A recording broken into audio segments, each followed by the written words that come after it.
E aí, pessoal, tudo tranquilo? Eu sou o professor Guilherme, eu sou professor de Química e hoje nós realizaremos a correção da prova de 2019 da ESPSEX, tá? Essa prova de 2019, ela teve uma novidade, ela apresenta a tabela periódica para resolvermos as questões. Então, nós teremos que interpretar a tabela periódica, lembrando, sempre olhar a legenda, né? Do número atômico, da massa atômica, onde estão esses números atômicos e massas atômicas para a gente resolver as questões. Fechado? Então, já vamos começar com a questão de número 33. Eu coloquei uma tabelinha periódica aqui do lado para nos auxiliar um pouco, tá? Então, considerando a distribuição eletrônica do átomo de bismuto 83, então ele tem o número atômico 83, do seu estado fundamental, conforme o diagrama de Linus Pauling, pode-se afirmar que seu subnível mais energético, ou seja, aquele último subnível, e o período em que se encontra na tabela periódica são respectivamente. Então, primeira coisa, teremos que analisar o nosso bismuto, onde é que está. Ó. O bismuto está aqui, número atômico 83. Tem duas maneiras de fazer essa questão. Ou tu constrói o diagrama de Linus Pauling, faz lá 1s2, 2s2, blá, blá, blá, blá, blá, e chega no 83, ou tu usa da tua inteligência macetística, né, aquela tua capacidade de gravar macetes, e tu aplica na tabela periódica. Professor, qual que é esse macete aí que tu tá falando? Lembra lá dos subníveis dos grupos da tabela periódica? Ó. Aqui é a região do S, aqui é a região do P, aqui é a região do D e aqui é a região do F, tá? Lembrando, ó, o bismuto tá na região dos P. Aí, senhor, mas como é que eu vou saber a configuração eletrônica dele? Simples, ó. Aqui eu tenho 1, 2, 3, 4, 5, 6. Então, ó, o bismuto vai terminar em P3. Fechado? Essa vai ser o último subnível desse tal de bismuto. O que mais nós temos aqui? Os níveis, ó. Nível 1, nível 2, nível 3, nível 4, nível 5, nível 6, nível 7. Onde é que está o bismuto, ó? Está no sexto. Então, a configuração eletrônica vai terminar em 6P3. Tudo bem? Então, vai ser 6P3 e sexto período. Resposta da nossa letra E. Tranquilo? Então, o subnível mais energético vai ser o P3, né? E o nível vai ser o 6. Fechado? Se tu quiseres fazer o diagrama de Linus Pauling, pode fazer, mas tu vai ter a tabela periódica para te auxiliar ali, que fica muito mais fácil. Ok? Partiu então para a questão de número 34, questão mais simples da prova, tá? Só vai falar ali de substância composta, substância simples e tudo mais, beleza? Então, olha só, o critério utilizado pelos químicos para classificar as substâncias é baseado no tipo de átomos que as constituem. Assim, uma substância formada por um único tipo de átomo é dita simples, e formada por mais de um tipo de átomo é dita composta, tá? Isso que ele falou foi o Dalton, inclusive, né? Baseado nesse critério, a alternativa que contém apenas representações de substâncias simples é. Então, eu preciso ter somente um tipo de átomo ali para representar essa substância simples. Aqui, ó, HCl é uma substância composta, já elimina. Cl2, substância simples, só tem cloro. CO2, ó, tem carbono e oxigênio, já elimina. CO2, beleza. H2, beleza. E 2, beleza. O2 só tem oxigênio, H2 só tem hidrogênio e 2 só tem iodo, tá? Então, a nossa resposta é a letra C, bem tranquilo. Só aqui, ó, a letra D, CH4 tem carbono e hidrogênio, né? E a E, NH3 tem nitrogênio e hidrogênio, tá? Então, como ele está falando só de substância simples, vai ficar a letra C, tranquilo? Sem mistério, né? E aí, vamos para a nossa questão de número 35. Já começamos com os cálculos. Já começa a ser um pouquinho mais trabalhosa essa questão de número 35, tá? Então, vamos lá. Devido ao intenso calor liberado, reações de termita são bastante utilizadas em aplicações militares como granadas incendiárias ou em atividades civis como soldas de trilhos de trem. A reação de termita mais comum é a aluminotérmica, que utiliza como reagentes o alumínio metálico e o óxido de ferro 3. A reação de termita aluminotérmica pode ser representada pela equação química não balanceada, Então, não é balanceada essa reação química. Dados os valores arredondados de entalpia padrão de formação das espécies, Al2O3, menos 1.676 kJ por mol, e Fe2O3, menos 826 kJ por mol, acerca desse processo são feitas as seguintes afirmativas. 1. Após correto balanceamento, o coeficiente do reagente alumínio na equação química é 2. Tá? Então, nós temos que balancear essa reação química. Como é que a gente balanceia?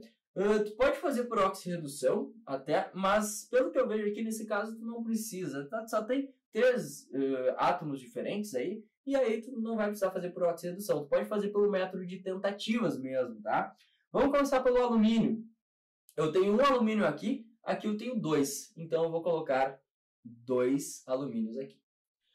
Ferro, eu tenho 2 ferros aqui eu tenho 1, então eu coloco 2 ferros aqui. Fe2O3, Al2O3, o oxigênio está balanceado também, então eu balancei a reação, muito tranquilo de fazer esse balanceamento. Né? Então aqui após o correto balanceamento, o coeficiente do reagente alumínio na equação química 2. Sim, a 1 está correta. Tá? Então se a 1 está correta, nós já podemos eliminar a letra B, já podemos eliminar a letra E. Tá? 2. Essa é uma reação de óxido-redução e o agente oxidante é o óxido de ferro 3. Vamos ver os NOx dessa parada aqui. Então, olha só. Alumínio é substância simples aqui, tem NOx 0. Ok?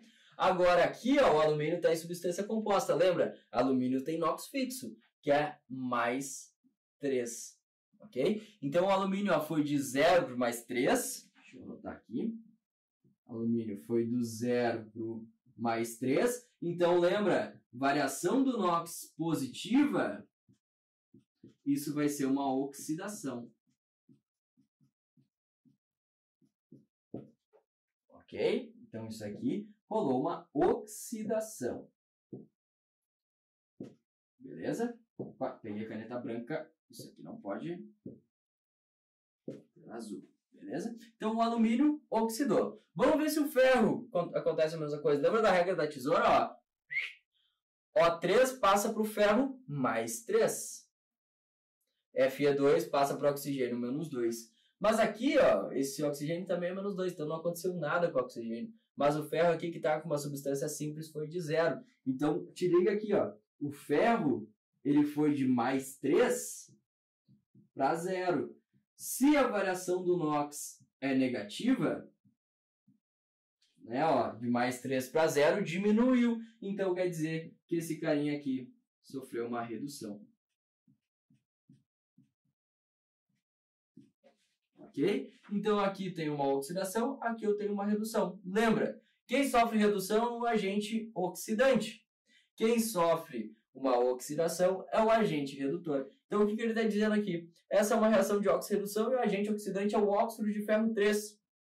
Óxido de ferro 3 é esse cara aqui. Então, sim, ele é o agente oxidante porque ele provoca a oxidação do alumínio. Então, a número 2 está correta. Se a número 2 está correta, nós podemos eliminar a letra D e somente isso. Ficamos entre a letra C e a letra A. Ok? Vamos para as 3. Nas condições padrão, o ΔH da reação é menos 503 kJ para cada mol de óxido de alumínio produzido. Então, ó, te liga. Pelas alternativas, tu nem precisa fazer a 3. Né? Tu só tem que ver se a 4 está certa ou não. Mas, como eu sou um professor muito dedicado e tal, eu vou fazer a 3 para provar para vocês que está errado. Tá? Então, aqui, ó, nós temos na condição padrão ΔH da reação menos 503 kJ para cada mol de óxido de alumínio. Veremos, né? Veremos se isso aí vai estar certo.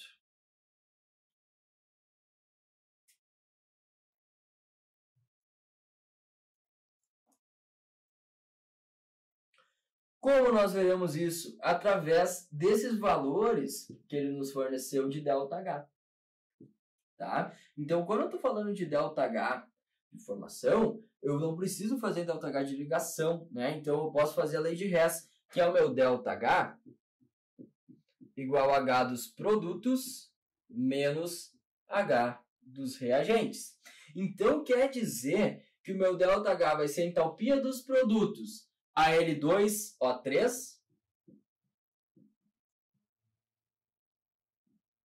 né? Mais a entalpia do ferro, só que lembra, substância simples não tem entalpia de formação, né? Então vai ser aqui a entalpia do Al2A3 menos a entalpia dos reagentes, que vai ser a entalpia do Fe2A3.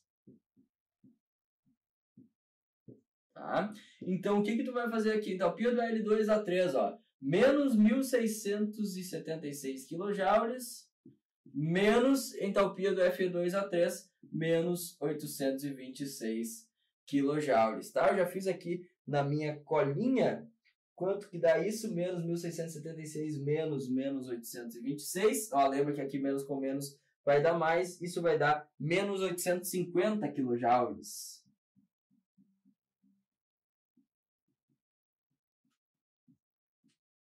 Tá? Então, na verdade, não vai dar esse valor aqui de 503, vai dar 850 se tu fizeres essa conta de menos 1.676, menos com menos dá mais, né? Mais 826, tá? Isso aí vai dar menos 850.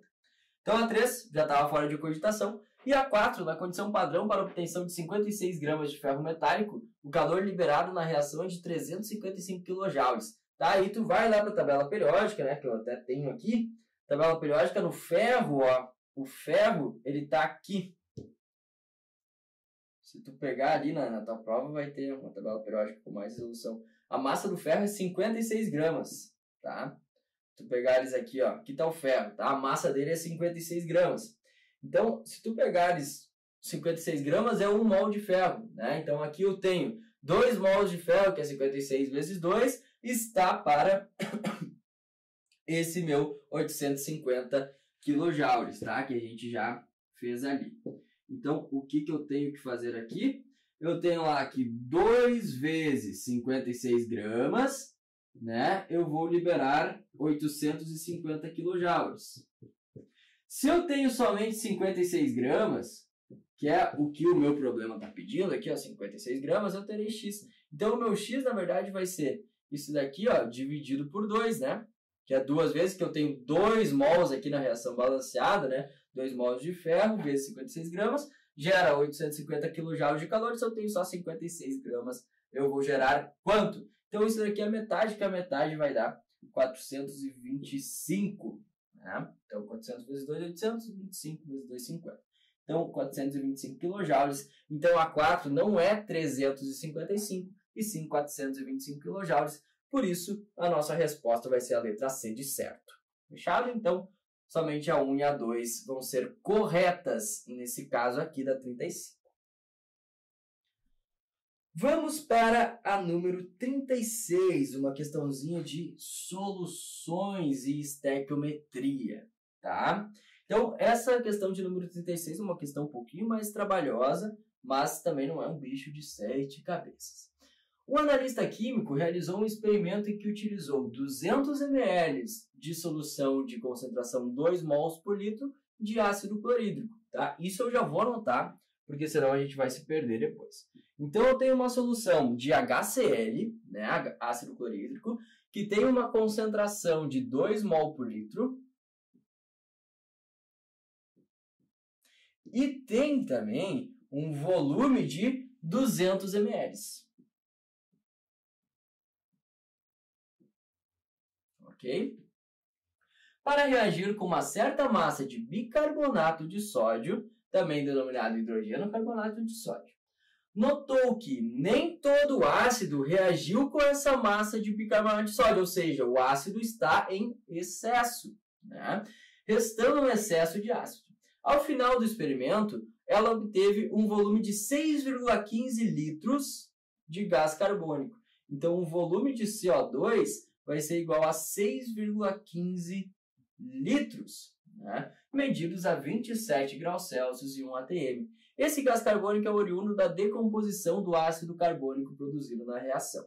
E ele deu os dados R, blá blá blá, e temperatura em Kelvin, né? Por que ele deu esses dados? Porque eu preciso achar o volume nessas condições aqui, tá? Mas vamos ver depois o que ele está pedindo. Primeiro, A equação química balanceada, que descreve corretamente a reação citada, é... Então, como é que vai ser essa reação química aqui, ó? Na2CO3 mais 2HCl, gerando H2CO3 mais 2NaCl. Primeira coisa, vamos identificar. HCl, beleza, né? É o ácido clorídrico, tranquilo. Mas o que ele está falando aqui, ó? Bicarbonato de sódio ou hidrogênio carbonato de sódio. Quem é esse tal de hidrogênio carbonato de sódio? É o NaCO3. E olha aqui, ele deu o Na2CO3, que na verdade vai ser o carbonato de sódio. Então a número 1 está errada, tá? Porque não é o bicarbonato de sódio esse carinha aqui. Fechado? Isso aqui é o carbonato de sódio. Então a 1 não pode ser. Se a 1 está errada, nós já eliminamos a letra A e somente isso, né? Então, somente a letra A que nós eliminamos. Beleza? Para a formação de 6,15 litros de CO2, foram consumidos 21 gramas de bicarbonato de sódio. Para resolvermos isso, nós teremos que fazer a reação química, tá? Como nós faremos a reação química? Vai ser assim, ó. NaHCO3 mais HCl, gerando, ele deu os produtos, né? Ele deu lá que ia formar o ácido carbônico, né? E ainda vai formar o NaCl. Fechado? Então, teremos que ver só se está balanceado, ó. Aqui eu tenho um sódio e um sódio, eu tenho um carbono, hidrogênio eu tenho um daqui mais um daqui, dois hidrogênios, 3 oxigênios, está balanceado. Então a reação é praticamente a mesma aqui, que essa daqui, porém aqui eu tenho um hidrogênio no NaHCO3, eu tenho somente um sódio, né? Então essa aqui vai ser a nossa reação. Então o que ele está falando mesmo aqui, ó? Para a formação de 6,15 litros de CO2, então eu tenho que fazer o CO2. Da onde vem o CO2? Tem outra maneira de escrever isso daqui, ó. Lembra lá que o H2CO3 ele vai estar em equilíbrio e vai formar o CO2 mais a água, tá? Ele é um ácido fraco, então ele tende a ficar nessa fórmula aqui. Então tu pode reescrever essa reação adicionando CO2 mais água sem problema nenhum, tá? Então o que tu vai fazer aqui? Ih, até pulei aqui. Então o que tu vai fazer aqui para reescrever essa reação? Tu vai pegar o bicarbonato de sódio mais ácido clorídrico, vai gerar o NaCl mais a água mais o CO2, tá? Então é essa reação que nós trabalharemos. Então lembra que o H2CO3 se transforma em H2O mais CO2 por um equilíbrio químico, que isso aqui é muito mais estável que o ácido carbônico no caso. Então, para a formação de 6,15 litros de CO2, então eu tenho esse CO2 aqui, foram consumidos 21 gramas de bicarbonato de sódio. Para isso, precisamos fazer a estequiometria, tá? Antes de fazer a estequiometria, eu preciso descobrir quantos mols de CO2 são oriundos desses 6,15 litros. Para isso, eu faço a equação dos gases ideais, PV igual a nRT, onde a pressão vai ser 1, né, que ele fala aí, que a pressão vai ser 1 atm, vezes o volume, 6,15 litros, né, vai ser igual ao número de mols, vezes 0,082, que é a constante dos gases ideais, vezes a temperatura 27 graus Celsius, só que lembra que é em Kelvin, tu vai fazer 273 mais 27, isso vai dar 300 Kelvin. Então, tu vai ter que fazer 300 Kelvin aqui. Então, o número de mols disso daqui, que eu tenho anotado, vai ser 0,25 mol. Tá? Então, nós teremos 0,25 mol de CO2 formados. Ok? Esses 0,25 mols vão ser oriundos de 0,25 mol de bicarbonato de sódio. Fechado? Por quê? Porque a proporção é 1 para 1. Ó, eu tenho 1 mol desse carinha aqui e 1 mol desse carinha aqui. Ok? Então, basta descobrirmos a nossa massa molar, né, do bicarbonato de sódio.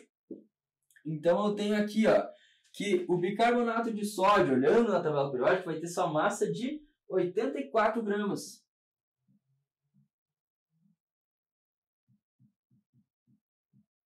Né? Então, isso daqui vai ser 1 mol. Se eu tiver apenas 0,25 mols, ou seja, 1/4 disso, qual que vai ser a massa? E pasmem, essa massa aqui vai dar 21 gramas. Então, sim, a número 2 está certíssima. Tá? Então, o que eu fiz? Eu descobri quantos mols eu tenho em 6,15 litros de CO2 nessas condições aqui, né? Que deu 0,25 mol.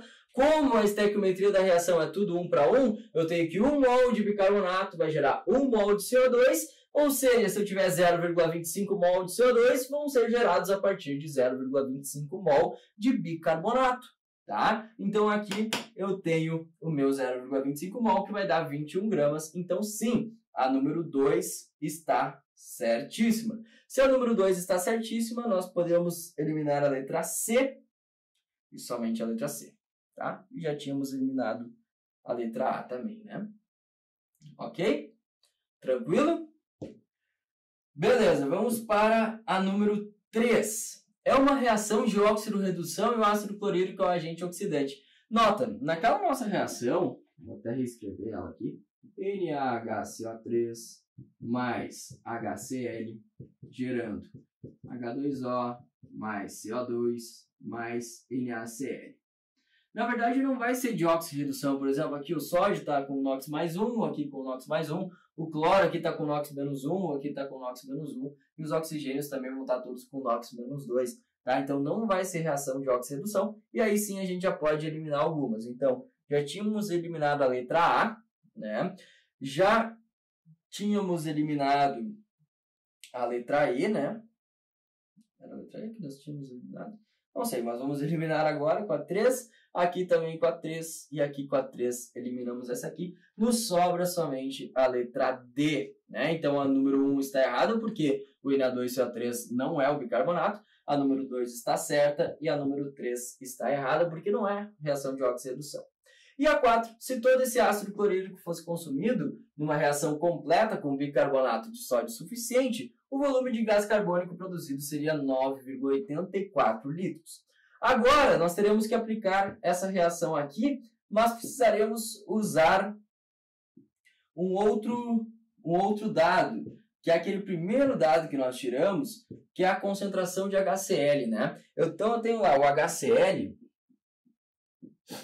com 2 mol por litro e o volume dele, 200 ml.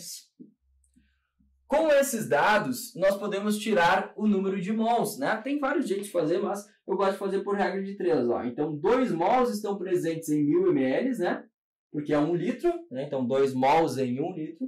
Se eu tenho somente 200 ml, quantos mols eu terei, né? Então, o meu X aqui vai ser igual a 2 vezes 200 dividido por 1000. Né? Então, aqui o quarto vai ficar 2 vezes 2 dá 4, dividido por 10, 0,4 mol, né, de HCl. Então, eu tenho ao total 0,4 mol de HCl. Fechado? E esse 0,4 mol de HCl vão produzir também 0,4 mol de CO2, porque ó, 1 mol de HCl gera 1 mol de CO2. 0,4 mol de HCl gera 0,4 mol de CO2. Fechado? Então, nós descobrimos isso. Sabendo que nós descobrimos isso, nós podemos fazer de novo o nosso querido PV igual a NRT. Então, ó, olhando lá para o PV igual a NRT, né? Agora nós temos pressão, 1 atm, volume, eu quero saber, número de mols, 0,4, R, 0,082 e temperatura, 300. Então o meu volume vai ser 9,84 litros. Se tu fizeres essa continha. Mas lembrando, né? Sabendo as outras alternativas, tu não precisaria fazer essa continha aqui, mas tu vais achar 9,84 litros se fizeres tudo isso aí.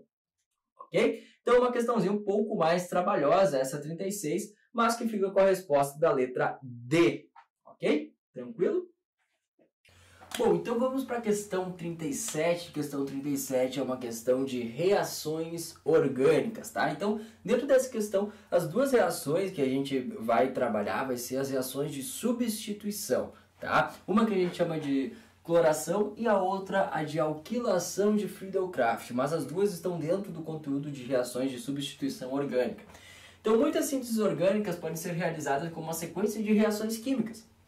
Considere a sequência de reações químicas representadas a seguir como a monocloração de alcanos e a reação de haletos orgânicos com compostos aromáticos. Beleza. Para a obtenção de um haleto orgânico, na primeira etapa é feita uma reação de halogenação, que é a substituição de hidrogênios de compostos orgânicos por átomos de haletos como cloro, denominada reação de cloração. Então, ó, essa cloração, tu vais substituir um hidrogênio da tua molécula por um cloro. Fechado? Em seguida, na segunda etapa, é feito um processo conhecido por reação de alquilação de Friedel-Crafts, que é a reação de haletos orgânicos, ó, te liga que eu tenho um haleto orgânico, com compostos aromáticos ou simplesmente a ligação de grupos alquil à estrutura de compostos orgânicos como anéis aromáticos. Fechado? Então vamos ver o que ele está falando a partir dessas afirmações. Então, acerca das substâncias correspondentes, representadas genericamente pelas letras A, que seria essa daqui, e letra B, são feitas as seguintes afirmativas. Então, o nome aceito pela IUPAC da substância A é o cloretano. Então, vamos fazer o caminho reverso aqui, ó. Então, imagina, eu tenho essa substância aqui, sem o cloro, lembrando, porém com um hidrogênio no lugar desse cloro. Ok? Então, se eu tenho um hidrogênio no lugar desse cloro, a minha substância A vai acabar sendo o CH3, que na nossa vida nós chamamos de etano. Fechado? Então, na verdade, a substância A não é o cloroetano, é somente o etano, porque lembra, aqui o meu reagente, ele vai ser tirado aquele cloro que estava lá e colocar um hidrogênio, né? Então, para o meu reagente, ó, eu tirei o hidrogênio e coloquei um cloro para assim daí formar o cloroetano. Fechado? Então, a número 1 está errada. Se a número 1 está errada, já eliminamos a letra A e a letra C, né? Número 2. O nome aceito pela IUPAC da substância B é etilbenzeno. Então, a substância B é um produto da alquilação de Friedel-Crafts. Então, o que a alquilação de Friedel-Crafts faz? Ela substitui um dos hidrogênios do anel aromático por o grupo alquil de um haleto, tá? Quem é o grupo alquil de haleto? É esse grupinho aqui. Fechado? E onde é que está o hidrogênio? Pode ser qualquer um dos hidrogênios na primeira alquilação. Tá? Então imagina, eu tenho aqui um anel aromático, que ficou horrível. Aqui o meu anel aromático. Tá? Deixa eu desenhar de novo esse anel aromático aqui. Então olha só, eu tenho o meu anel aromático aqui. Né? Lembra que o anel aromático vai ter um hidrogênio para cada carbono.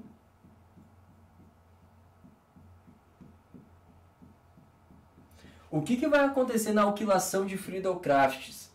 Um hidrogênio desses, sei lá, vou pegar esse aqui, tá? Vai ser substituído pelo grupo alquil. Então, nós formaremos aqui, ó, um anel aromático, de novo, com seus respectivos hidrogênios, né? Mas aqui vai ter o CH2, CH3, ou seja, esse CH2 e esse CH3 ligaram-se ao anel aromático. Fechado? Vou reescrever de outra maneira aqui, ó. Aqui, CH2, CH3. Ok? Então essa seria a nossa alquilação de Friedel-Crafts dentro desse anel aromático. ok? Então CH2, CH3, e sim, ó, 2 carbonos aqui, etil, um anel aromático, benzeno. Então vai ser o etilbenzeno, então a número 2 está corretíssima, tá? 3. Todos os carbonos da substância B apresentam hibridização sp2. Lembra, hibridização sp2 são ligações duplas, tá? Ligações duplas eu tenho aqui dentro do meu anel aromático na substância B. Porém, aqui eu só tenho ligações simples, aqui eu só tenho ligações simples, então não vai apresentar todos hibridização sp2. Então nota, a 1 está errada, a 3 está errada. Se a 1 e a 3 estão erradas, nós já eliminamos a letra E, nós já eliminamos a letra B, e aí sobramos somente com a letra D. Ok? Mas vamos ver por que a 4 e a 5 estão corretas. 4. A fórmula molecular da substância B é C8H10. Vamos ver aqui, ó. Lembra desses hidrogênios. Tu não pode esquecer desses hidrogênios aqui do anel aromático. Olha só. Então, o número de carbonos eu tenho 1, 2, 3, 4, 5, 6, 7, 8. C8. Número de hidrogênios 3, 5, 6, 7, 8, 9, 10. C8H10. Fechadíssimo. Fórmula molecular C8H10. Número 4 está certa. E a número 5.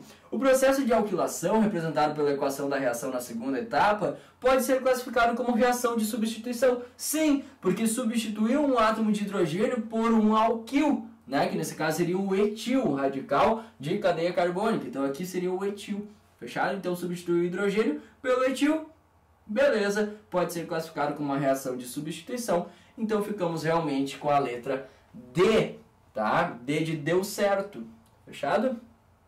Então, 38 é nóis. 37, desculpa, é nóis. Vamos para o número 38.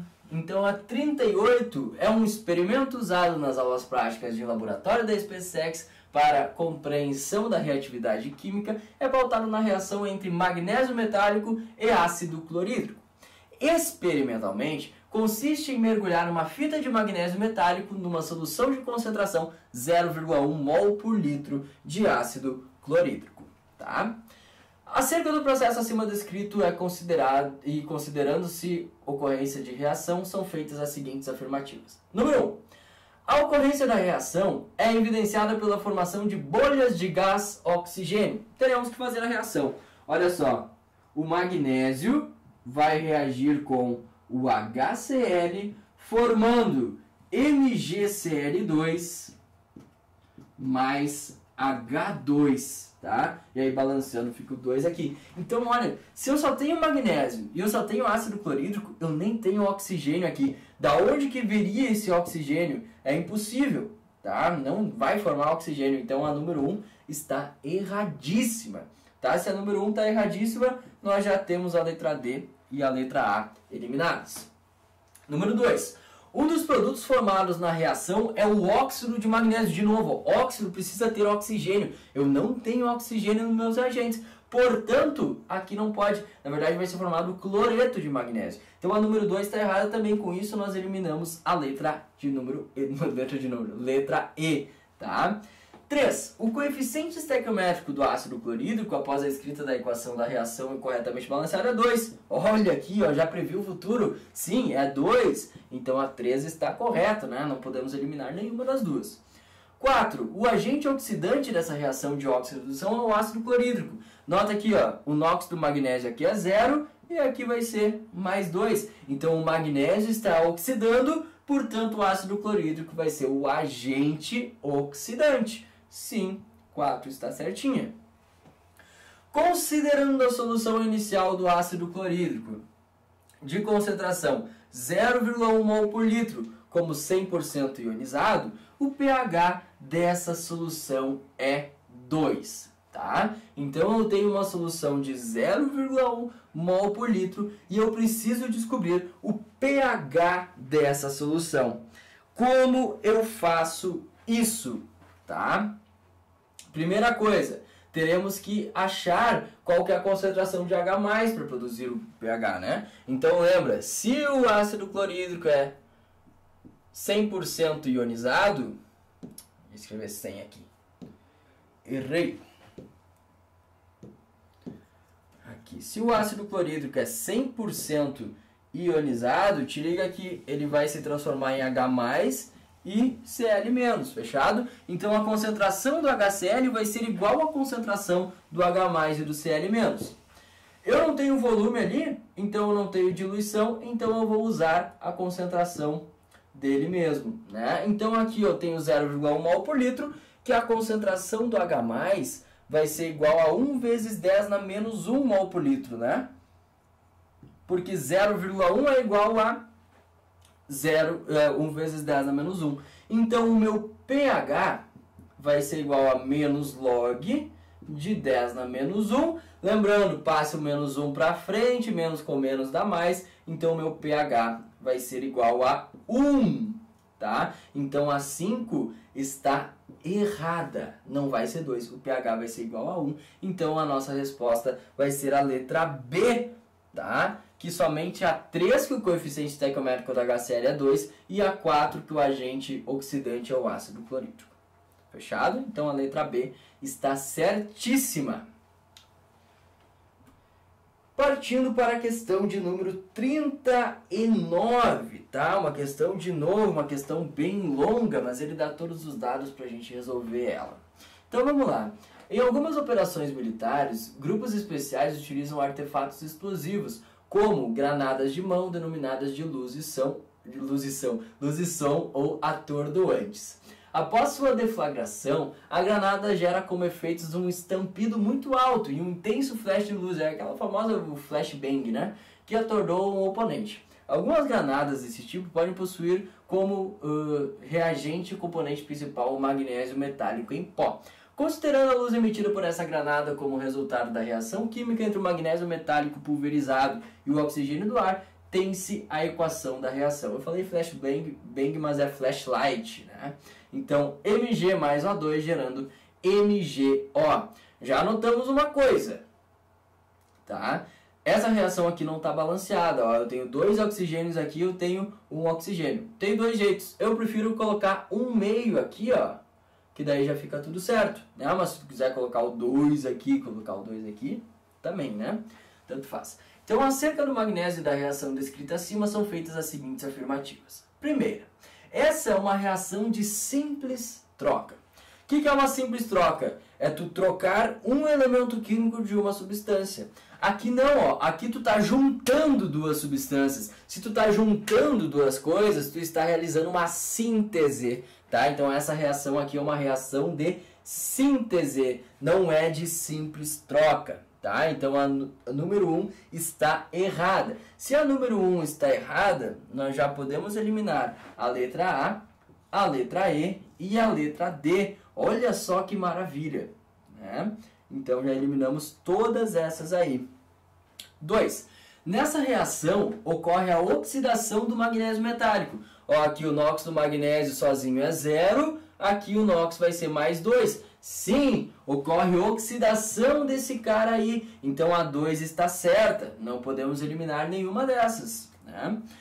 3. Após a deflagração da granada com reação do magnésio metálico, conforme a equação da reação descrita acima, a formação de um sal de magnésio. Sal não, né? Aqui forma um óxido de magnésio. Isso não é um sal. Lembra que o óxido é um composto binário, tem 2 elementos químicos, com o oxigênio sendo mais eletronegativo. Então aqui, ó, 3, ó, não podemos eliminar nenhuma dessas duas também. 4. Conforme o diagrama de Linus Pauling, a distribuição eletrônica do cátion magnésio Mg2+, é 1s2, 2s2, 2p6. Aí podemos voltar lá na nossa tabela periódica. Olha só. Na tabela periódica aqui, ó, que nós temos o magnésio. Lembrando aqui, ó, o magnésio, ó, ele está na região dos S e 2, fechado? Então ele vai terminar aqui, ó, em 3s2, ok? Então, o magnésio termina em 3s2. Certo? Porém, aqui ele está falando do Mg mais 2, que é tu eliminar esse 3s2. Então, tudo que vem antes do 3s2 vai ficar ali, que seria o 1s2, 2s2, 2p6, e aí sim nós teríamos o 3s2. Mas como tirou esse último subnível ali, vai ficar 1s2, 2s2, 2p6, beleza, então a 4 está certíssima. tá? Então não podemos eliminar nenhuma dessas duas. Agora vem a questão de número 5, que essa sim vai ser eliminatória. Olha só, aqui eu tenho 2, 4 e 5, aqui eu tenho 2, 4 e 6. Então essa vai definir a nossa questão. Após a deflagração da granada com reação no magnésio metálico, ocorre a formação do óxido de magnésio e gás hidrogênio como produtos. Olha que ele já deu a reação, né? Não formou H2 aqui. Né? Então é uma questão de interpretação de reação. Então não formou H2 aqui, então a 5 está errada. Tá? Bota um X aí na 5. Se a 5 está errada, nós temos a letra C como a letra certa. Tá? Então as ligações químicas existentes entre os átomos de magnésio metálico são denominadas de ligações metálicas, e as ligações químicas existentes entre os átomos de óxido de magnésio são denominadas de iônicas. Lembra? Metálica entre metais, né? Então se tem magnésio metálico, é uma ligação metálica. Tá? Agora, se eu tenho um metal mais a metal, vai ser uma ligação iônica. Beleza? Então por isso que a 6 está exata, né? Então nós teremos a letra C nessa questão de número 39. Correto? Questão cansativa, né? Muita informação, 6 alternativas diferentes aí, mas também não é uma questão tão difícil. É uma questão trabalhosa, mas não é uma questão tão difícil. Vamos para a questão de número 40. Essa questão de número 40, na minha visão, é a questão mais difícil da prova, porque a gente precisa saber a ordem de entrada de substituintes em uma reação química. Tá? Então a gente precisa saber o que é um grupo doador de elétrons, o que é um grupo receptor de elétrons e assim por diante. Mas tem algumas maneiras da gente matar essa questão pelo enunciado e tudo mais. Tá? Então vamos lá para a questão de número 40. Muitas sínteses químicas são baseadas em reações orgânicas que, dependendo dos reagentes e dos catalisadores, podem gerar uma infinidade de produtos. Uma relevante questão em sínteses orgânicas está no fato de que, quando se efetuam substituições em anéis aromáticos que já contêm um grupo substituinte, verifica-se experimentalmente que a posição do segundo grupo substituinte depende da estrutura do primeiro grupo. Ou seja, o primeiro ligante do anel determinará a posição preferencial do segundo grupo substituinte. É isso que vai nos fazer matar a questão. Tá? Então lembra dessas informações que ele deu. Tá? Aqui, esse fenômeno denominado de dirigência ocasionará a formação preferencial de alguns compostos com relação a outros isômeros. Usa-se comumente as nomenclaturas orto, meta e para, né? Lembra? A orto é a posição 1 e 2, são duas posições consequentes, né? A meta é a posição 1 e 3, então eu tenho a posição 1, a 2 livre e a 3 ocupada. E a para é a posição paralela, né? A 1, 2, 3, 4, então vai ser 1 e 4. Fechado? Então ele fala aí dessas posições, do anel aromático e tudo mais. A reação expressa na equação 1 demonstra-se a síntese orgânica da alquilação de compostos aromáticos denominada alquilação de Friedel-Crafts. Lembram disso? A gente já teve uma questão dessas, né? Questão 37. Então aqui, ó, o composto A com um aleto, né, de alquila vai gerar esse cara aqui, que seria a equação 1. Ok? Na alquilação aromática, ocorre a ligação de grupos alquil, estrutura carbônica como os grupos CH3, a estrutura de anéis aromáticos, pela substituição de um hidrogênio do anel. O catalisador mais comum nesse processo é o cloreto de alumínio, a LCl3, né? E ainda calor aqui, que é esse delta I, né? A reação expressa na equação 2 é a mononitração de aromáticos. Ó, mononitração, eu tenho uma nitração, tá? De aromáticos, demonstra uma nitração em que apenas um grupo nitro é adicionado à estrutura orgânica, pela substituição de um hidrogênio do anel. Então ele fala, ó, um grupo nitro vai substituir um hidrogênio do anel aromático. Fechado? Usa o reagente ácido nítrico e o catalisador ácido sulfúrico. Então eu tenho o mesmo composto A aqui, ó, reagindo com esse ácido nítrico aqui, que vai ter o grupo nitro, gerando um reagente B mais a água. Certo? A reação expressa na equação 3 é a de aletos orgânicos com compostos aromáticos. monossubstituídos, ou seja, já tem uma substituição, e mostra outro processo químico denominado halogenação, no qual um átomo de halogênio é adicionado à estrutura orgânica pela substituição de um hidrogênio do anel. Então eu tenho um halogênio que vai entrar naquele substituinte já com um substituinte, tá? Ou naquele benzeno, naquele anel aromático já com um substituinte, tá? Pela substituição de um hidrogênio do anel. Esse processo pode ser catalisado pelo brometo de ferro, tá? Então aqui eu tenho aquele mesmo composto B aqui com um haleto formando um composto C. Então a alternativa apresenta respectivamente o nome aceito pelo impacto correto das substâncias A, B e o composto C são.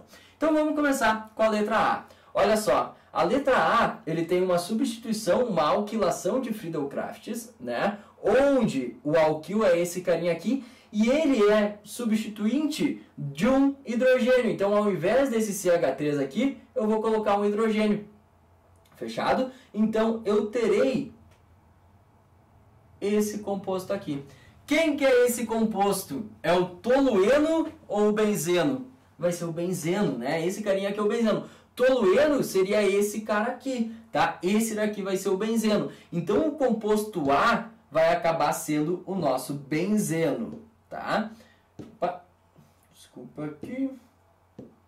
Então, o composto A é o nosso benzeno.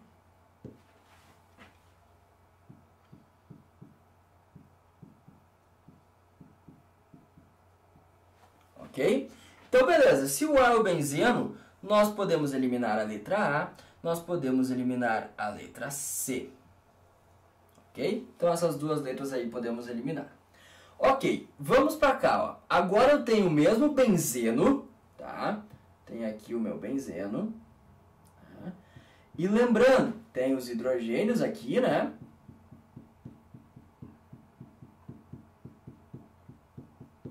Tem os hidrogênios aqui. E ele vai ser substituído pelo grupo nitro, que é o NO2, tá? Então, o que vai acontecer? Quando entrar em contato com ácido nítrico, vai gerar esse cara aqui, ó. Que um hidrogênio, eu vou usar esse aqui, tá? Vai ser substituído pelo NO2. E esse hidrogênio que estava aqui, ó, vai entrar em contato com esse OH e vai gerar a água, tá? Vai reagir isso, vai gerar água. Então, esse carinha aqui vai ser o formado, né? E esse aqui só tem um grupo nitro, tá? Então, ele pode ser chamado de mononitrobenzeno. Então, aqui, ó, eu tenho benzeno mononitrotolueno, não pode ser, letra B já eliminamos, e aqui mononitrobenzeno e mononitrobenzeno. Fechado? Então, a gente já eliminou a letra A, a letra B e a letra C. Então, ó, a letra D tem benzeno, mononitrobenzeno e aqui benzeno, mononitrobenzeno. Fechado? Agora nós vamos entrar para o grande X da questão, que é essa letra B se transformando na letra C. Tá? Nós temos que lembrar que o NO2 ele é chamado de grupo retirador de elétrons. Por quê? Porque ele tem uma eletronegatividade muito acentuada. Então essas ligações π aqui vão sofrer uma ressonância e vão tender os elétrons a estar para o NO2. Quando a gente tem grupos retiradores de elétrons, que o NO2 é um deles, sempre a substituição vai ser preferencial na posição meta, tá? Sempre vai ser preferencial na posição meta. Posições orto e para são para grupos doadores de elétrons, tá? Então, quando eu tiver grupo retirador de elétrons, que são os grupos muito eletronegativos, né? São os grupos muito eletrofílicos, aqueles grupos que gostam de elétrons, né? Eles vão ser sempre na posição meta. Então, se eu tenho um grupo retirador de elétrons aqui, eu vou colocar um haleto, que é um bromo, eu vou acabar tendo um substituinte meta, tá? E aí é por isso que a gente elimina a letra E e ficamos com a letra D, tá? A letra D vai ser do metabromo-nitrobenzeno. Então, como é que vai ficar a estrutura desse tal de metabromo-nitrobenzeno? Vou fazer aqui, ó. Vai ser esse carinha aqui, né? Posição meta, ó. Eu tenho NO2 aqui, por exemplo. orto, meta. Aqui vai entrar o bromo. Se fosse para, seria aqui, né? Então a orto é a primeira, meta é a segunda, para é a terceira. Então esse carinha aqui vai ser um metabromo nitrobenzeno, resposta da nossa letra D. Fechado? Então a letra D é de difícil, né? Questão 40, bem difícil, uma questão mais elaborada, né? Uma questão mais complicadinha. Fechado? Bom, queridos, então a questão 41. Nesse ano de 2019, foi realizada pelos alunos da SPSEX uma prática no laboratório de química envolvendo eletrólises com eletrodos ativos, conforme a descrição experimental. Num becker de capacidade de 100 ml, coloque cerca de 50 ml de solução aquosa de sulfato de cobre 2 de concentração 1 mol por litro. Tome como eletrodos uma barra fina de cobre e um prego de ferro. Ligue-os com auxílio de fios e uma fonte externa de eletricidade com uma corrente contínua de intensidade de 3 amperes. Essa fonte tem capacidade para efetuar perfeitamente esse processo de eletrólise.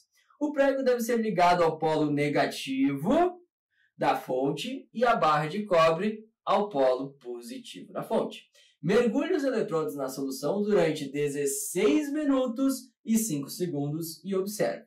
Considere o arranjo eletrolítico e o sal completamente dissociado, conforme visto na figura a seguir, e um Faraday é igual a 96.500 coulombs por mol de elétrons. Então, olha só, eu tenho aqui cobre mais 2, sulfato menos 2, né? Eu tenho uma barra de ferro, um prego de ferro, desculpa, e uma barra de cobre. A barra de cobre está ligada ao polo positivo, desculpa aí, então, ó, barra de cobre ao polo positivo, e aqui eu tenho entrando elétrons, ou seja, a barra de cobre está dando elétrons para essa bateria. Agora o polo negativo está dando elétrons para o prego de ferro. Fechado? Então a gente já tem que o prego de ferro vai receber elétrons, enquanto a barra de cobre vai perder elétrons. Fechado? Então, na discussão apresentada nos relatórios dos diversos grupos de alunos, surgiram as seguintes afirmativas. 1. Na superfície do prego ocorreu a deposição de cobre metálico. Então, olha só. O que eu tenho na solução? Eu tenho cobre mais 2. Fechado?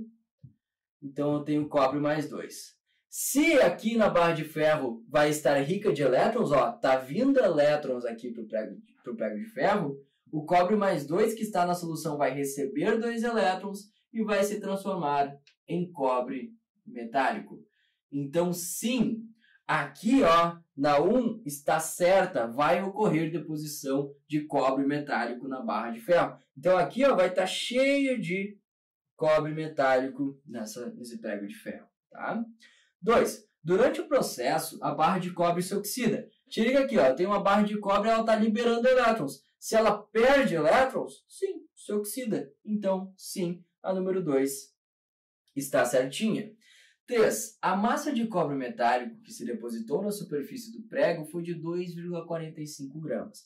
Aí a gente tem que cuidar, nós teremos que fazer umas continhas, tá? Primeira coisa, lembra, e tu não pode esquecer, que para o cobre se reduzir, ele vai precisar de 2 mols de elétrons, tá? Vai precisar de 2 mols de elétrons. Não faz com 1, porque se tu fizer com 1, vai dar errado a tua resposta, tá? Então, vamos lá. Eu tenho, primeira coisa, o meu kit, né? Lembra do kit? Não é a vodka que tu toma aí, Kit é Q igual a I vezes T, fechado? Porque é isso, definição de corrente elétrica, né? Corrente elétrica igual a carga dividido por um tempo. Eu tenho aqui meus 3 amperes, então o meu I vai ser 3 amperes, vezes o meu tempo, 16 minutos e 5 segundos. Eu já me adiantei aqui, eu já fiz esse meu tempo aí que dá 965 segundos, tá? Tu tem que passar tudo para segundos, então 16 minutos é 960 segundos, 5 é 965, tá? Então eu tenho aqui 965 segundos. Esse aqui vai ser o meu Q.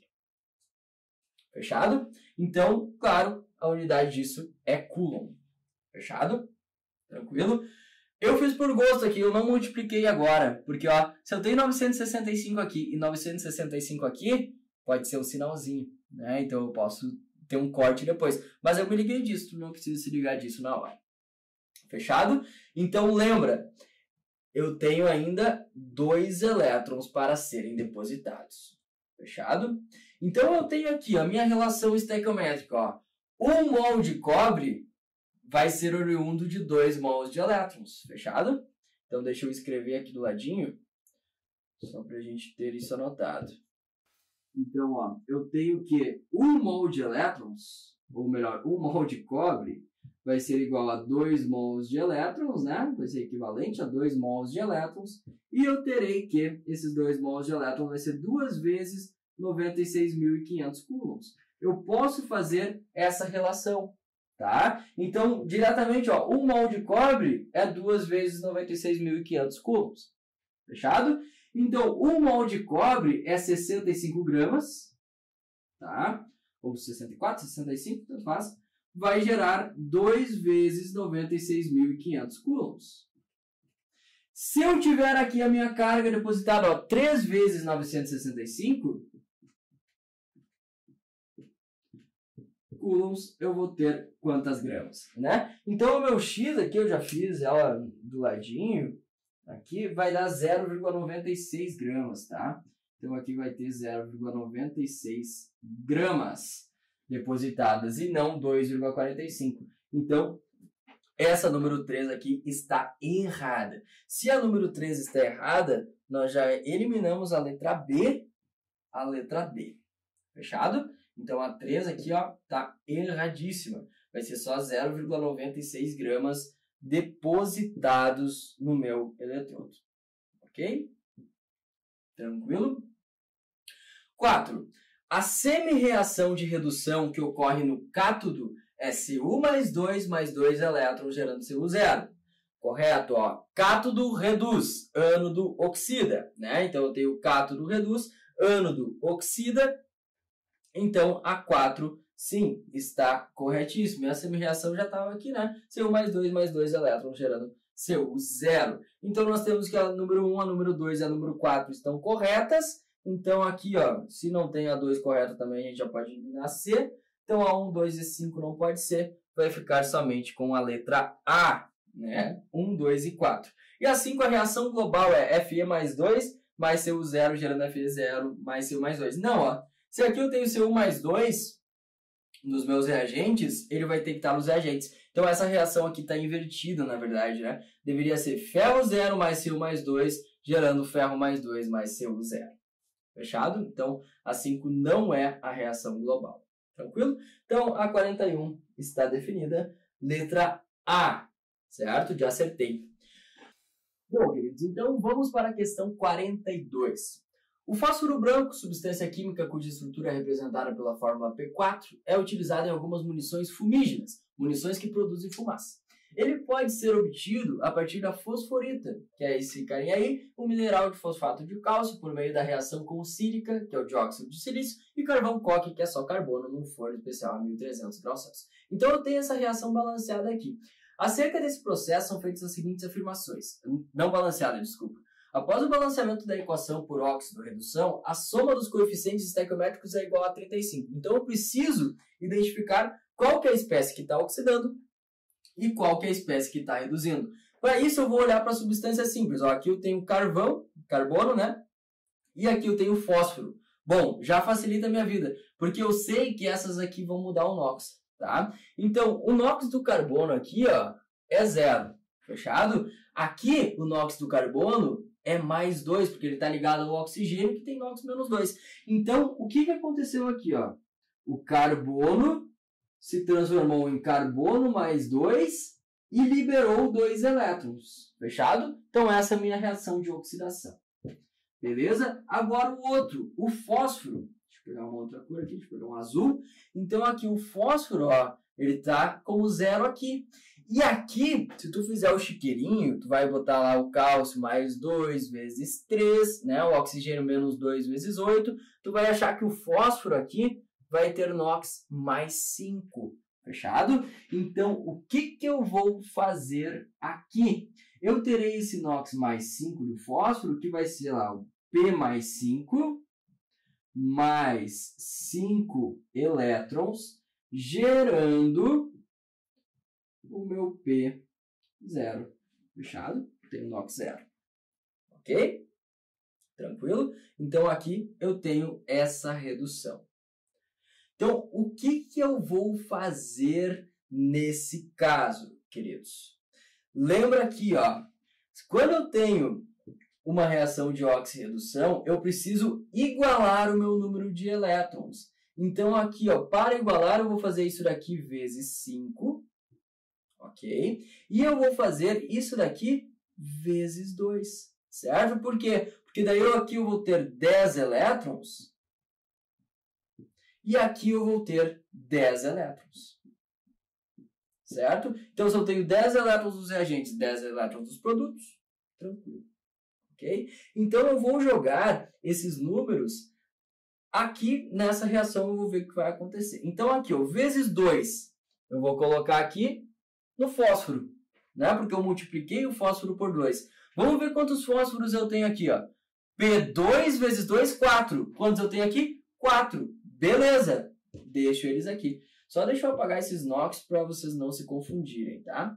Então, se aqui eu tenho 2 vezes 2, 4. Aqui eu tenho 4. Ok. Então, o meu fósforo já está automaticamente balanceado. Se o meu fósforo está balanceado, todos os caras que estão aqui com eles, eu não vou mexer mais. Então, ó, eu tenho cálcio aqui. 2 vezes 3, 6. Quantos eu tenho aqui? Somente 1. Então, aqui eu já vou colocar 6 para o cálcio. Fechado? Ok? Agora, se esse cálcio aqui já está balanceado, vamos ver aqui no silício. Ó, eu tenho 6 silícios aqui. Quantos silícios eu tenho aqui? 1. Então, eu vou ter 6 aqui também. Fechado? Então, eu tenho 2 desse carinha aqui, 6 desse carinha aqui, 6 desse carinha aqui e 1 desse carinha aqui. Agora, eu preciso balancear o meu carbono, tá? O carbono está junto com o oxigênio aqui. Então, eu vou contar quantos oxigênios eu tenho aqui, ó. 4 vezes 2, 8, vezes 2, 16. Mais 6 vezes 2, 12. Então, eu tenho 16 mais 12. Vou gravar esse número aqui, ó. 16 mais 12 de oxigênios. Fechado? Isso daqui vai dar 28 oxigênios, né? 2 mais 6 dá 8, 1 mais 1 dá 2. Fechado? Então, relembrando aqui, ó. 4 vezes 2 dá 8, vezes 2, 16. E aqui 6 vezes 2 dá 12. Então, esse é o meu número de oxigênios. Agora aqui, quantos eu tenho, ó? 6 vezes 3, 18. Então, aqui vocês concordam que faltam 10 oxigênios? Se eu tenho 10 oxigênios aqui, eu vou ter 10 carbonos, então o meu número de carbonos vai ser 10 aqui. Fechado? Então, eu parti pelo método de oxirredução para achar o número do fósforo, mas como o carbono estava ligado ao oxigênio, aqui eu tive que balancear os outros primeiro, para aí sim balancear o carbono. Fechado? Então, aqui eu tenho 2 mais 6 dá 8, mais 10, 18, mais 6, 24, mais 10, 34, e não esquece que tem um 1 aqui, 35. Então, sim, a número 1 está certa, o balanceamento, a soma de todos os coeficientes estequiométricos é 35. Se a 1 está certa, eu já tenho que eliminar a C, a D e eras isso. Fechado? Tranquilo? Vamos para 2. O dióxido de silício é uma molécula que apresenta estrutura de geometria molecular angular. Dióxido de silício. Vamos ver, ó. O silício ele está logo abaixo do carbono. Então, ele vai ter uma geometria assim. Ele vai ter uma geometria linear, não terá geometria angular. Tá? Por quê? Porque ele tem 4 elétrons, 2 pares de elétrons na sua última camada, né? Então, ele vai fazer 2 ligações duplas aqui. Então, a 2 está errada. Se a 2 está errada, eu já elimino a letra A. Desculpa. Não elimino a letra A, não. Eu elimino a letra B, sim, e a letra E. Né? Não, a letra E não. Eu só elimino... Sim, eu elimino a letra A. Eu tô viajando, tá? Eu elimino a letra A porque a 2 está errada, tá? Então, sobra a letra B e a letra E. Vamos para 3. O agente redutor do processo é o dióxido de silício? Não, porque o silício nem participou aqui da reação, né? De oxirredução. Ó. Quem participou foi o carbono e o fósforo. Então, a 3 não está certa e com isso a gente elimina a letra B. Ficamos com a letra E. Nesse processo ocorre a oxidação do carbono. Sim, ó, o carbono está indo do 0 para o mais 2, então a oxidação do carbono. Letra E é o que liga. Fechado? Vamos para a número 43, questãozinha de química orgânica, questão bem tranquilinha também para a gente montar os compostos orgânicos. Um aluno, durante uma aula de química orgânica, apresentou um relatório em que indicava e associava alguns compostos orgânicos com o tipo de isomeria plana correspondente que eles apresentam. Ele fez as seguintes afirmativas acerca desses compostos e da isomeria correspondente. Então aqui eu tenho os compostos butano 1-ol e butano 2-ol, apresentam entre si isomeria de posição. Então olha só, eu tenho butano aqui, ó, 1, 2, 3, 4, né? E aqui no carbono 1, eu tenho um OH, fechado? Então esse carinha aqui é o butano, um butano, e esse carinha aqui é 1, 2, 3, 4, nesse carbono aqui eu tenho um OH. Então esses dois carinhas aqui, ó, são a mesma coisa, só que o que vai mudar vai ser a posição do OH. Um está no carbono 1, que é esse carinha aqui, outro está no carbono 2, que é esse carinha aqui. Então sim, é isomeria de posição, tá? Mudou a posição do grupo funcional. Então a número 1 está certíssima.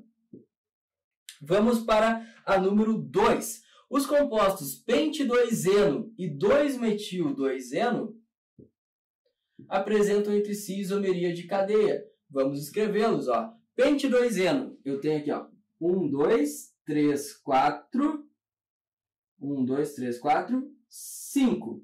No carbono 2, eu tenho uma ligação dupla, ó, aqui, ó, no carbono 2, né? 1, carbono 2, beleza. E metilbuteno, então eu tenho aqui 1, 2, 3, 4, but, né? Ligação dupla no carbono 2, e aí o metil, 2-metil, eu vou ter um CH3 aqui também, tá? Então nota, esses carinhas aqui, ó, tem 1, 2, 3, 4, 5 carbonos, 1, 2, 3, 4, 5 carbonos, tem uma ligação dupla, eles vão ser alcenos, né? Só que um vai ser ramificado, o outro vai ser normal. Então sim, apresentam isomeria de cadeia entre si, ok? Então a 2 está certíssima também, tá? Vamos para a 3. Vamos para a 3. Os compostos propanal, ó, então eu tenho um aldeído agora, né? 1, 2, 3, ó,